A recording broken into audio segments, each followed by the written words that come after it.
Let me marry Elizabeth in this one.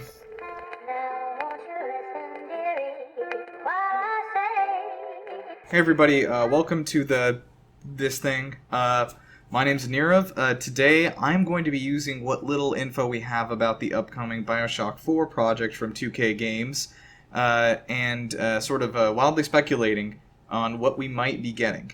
So what I'm going to do is I've assembled some drinks here, which are Vigors from Bioshock Infinite, and we're going to be drinking them and using the power inside of them to figure out what's going to be happening. A little background on what we know. There's a sort of a lack of concrete information on this. We found out the project existed for sure about a year ago. 2K actually assembled a new studio called Cloud Chamber, and they're going to be the ones taking care of it. They started work on it back in 2015, according to Schreier over at Kotaku, but it was rebooted a few times, and I guess that it's finally in its final iteration, but it could be another 2 or 3 years before we see it, I think. That's pretty much what we have. Another little bit of info leaked out. We're going to be seeing a new city. It's not going to be in Columbia, and it's not going to be in Rapture. I don't know if this is worrisome or not. I'd love to see some new places. I am a little bit worried because the whole theme of the trilogy was kind of the as above, so below thing. Alright, we're going to be starting off with Devil's Kiss. This will give me fire powers, I think.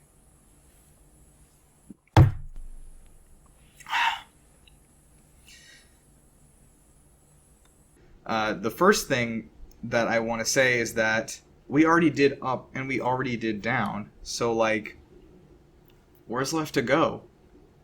Left? I am going to have myself a little bit of undertow, so I can do some waterbending. Water. These are strong. So, what I'm thinking is that we need to be on a middle ground this time. There really isn't anywhere left to go. We can't go up and we can't go down if we're going somewhere else. I'm thinking that this newest game may take place on a fantastical version of Earth. The stuff is... Okay. Look. There's, these are my thoughts. I think that a city that combines elements of both of those things would be really cool. We know that there's always a man, there's always a lighthouse, and there's always a city. So we're going to get all three of those things. I wouldn't worry about that. The problem probably is going to lie, if there is any, within monetization. We all know 2K Games. We all know that we don't love what they do with the NBA franchise. As you know, they're upping their prices next generation to $70 for the base game, ostensibly still keeping in all the microtransactions that require you to spend sometimes up to $100 just to finish the campaign. That would be horrible for this. I'm going to have some possession now.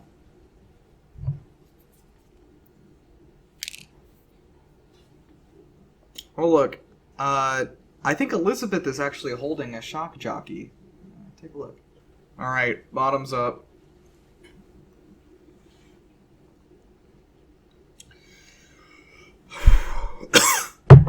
I'm fine. My next sort of thought is that this is sort of just like... My next sort of thought... Bioshock is traditionally a pretty narrative-driven game. It has a lot to say about, I guess, society and stuff. I mean, the point being that it's a politically charged story, and it has a lot of points to make, and it makes them very strongly by showing things taken to their extreme ends. R/late-stage capitalism. What I'm sort of worried about, but also think is very funny, is the possibility of Bioshock 4 being this live online game, as there have been some leaks from like credible leakers, but I mean, take everything with a grain of salt. That Bioshock 4 is going to be sort of an online live service game, similar to like Destiny or the upcoming Avengers thing, and we don't know anything about this for sure. If it is that, then what I am thinking is, how insane would it be if it is like full of microtransactions for like cosmetics and stuff? It would just be so beautifully missing the point of the series. Similar to Fallout 76, which, I mean, Fallout was initially a critique of capitalism, showing it taken to its end, and then, suddenly we have an atom shop full of nice doors. Alright, I'm gonna join my friend Elizabeth here and have some shock jockey.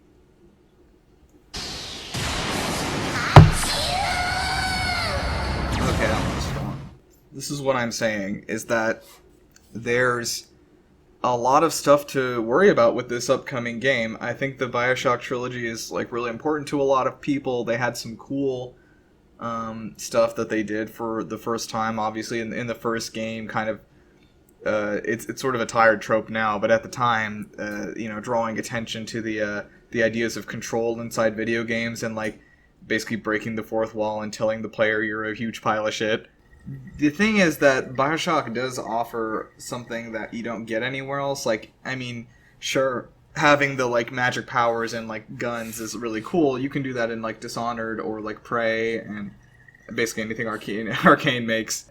What you get from Bioshock also is this really interesting idea of all these, like in Infinite, we had all these different timelines, and there were like 5 million of them or whatever, and then you drown yourself at the end. I'm sort of losing focus. What I'm sort of getting at is that I think that Bioshock 4 is going to be perhaps an even more intense critique at what we voluntarily give up in the name of a fair market. The idea of like the laissez-faire economy driving our decisions, and the thing is that like humans in America specifically, I guess I'm talking about, we voluntarily give up our rights all the time in the name of capitalism and in the name of the market. I think that it's something we do subconsciously now. I do it all the time, I'm sure. I mean, we give up our data for free all the time to wherever. Here's my phone number on the screen. I'm thinking is that a really interesting way to take this game would be to set it on Earth, like in modern times right now. You can do some fancy footwork to introduce. Maybe the Lutece twins are back, and they're there to introduce some of the cool stuff, like the Vigors and stuff, so that we don't. Oh, yeah, I should get another one. We're gonna do bucking a Bronco.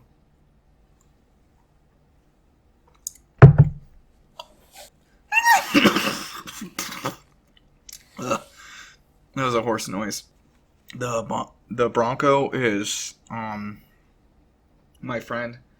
If Vigors are introduced into fucking vending machines in New York or whatever the fuck, I don't know. Like, but like what I'm saying is like put it in modern times and making it as like a modern critique of in the age of the internet of like I think of what we will do for in the name of like entertainment, even what we will give up as far as our rights and our privacy and things like that. I think it'd be a really cool way to tackle it and sort of move in on that idea of, as I said, like the first two games in Rapture. Rapture is a world where capitalism, late stage capitalism, is taken to its extreme end, whereas Bioshock Infinite is a world where faith is taken to its extreme end. And I think that concept alone, showing a sort of a satire representation of humans taking something too far. I mean, like Black Mirror, this shit. I'm finish off with a Murder of Crows. I don't want to do this.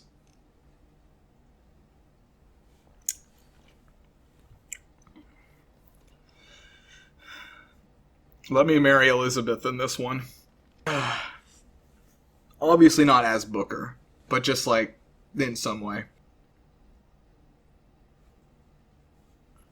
As long as Cloud Chamber, these new developers, are able to understand the concept behind the Bioshock franchise, I think they'll be able to pull this off just fine.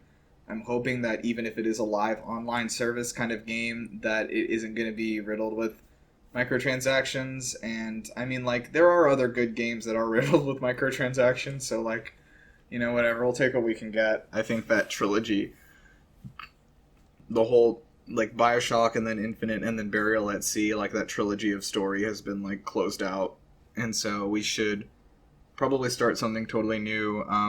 I don't think I mind it being in the same universe as long as it's like disconnected and doesn't really like infringe upon the intent of the original story. I mean, there's no way of knowing. So, in summary, Bioshock 4 is going to be a live online game that costs $90 and makes you pay for each Vigor with real money out of a real vending machine in-game. Then you'll go to a casino, and in that casino you'll input your social security number, and out of the casino you'll get a small ball. And the small ball will say, like, you beat the level. And then it's sort of just going to be like a, let's team up with your buddies and go do a raid. The main thing I want to say is that thank you for watching this, and if you have more things to say, just say them, dude. The comments are right there. Also subscribe to us and like the video. Those are the other things. If you for some reason enjoyed this a lot, you can come find me I'm the host of the GameBusters podcast. Come find us on this YouTube channel. And many more.